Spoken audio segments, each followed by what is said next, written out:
He woke in a small white room, the walls impossibly smooth. He called for help, but nothing. No echo, not even the faintest vibration.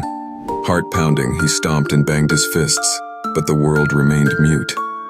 Panic rising, he screamed, feeling his throat strain, his lungs burn, but the sound died inside him.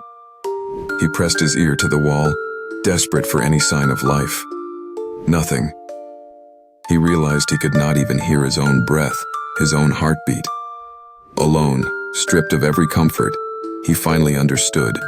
The room had stolen every sound, even the ones inside him.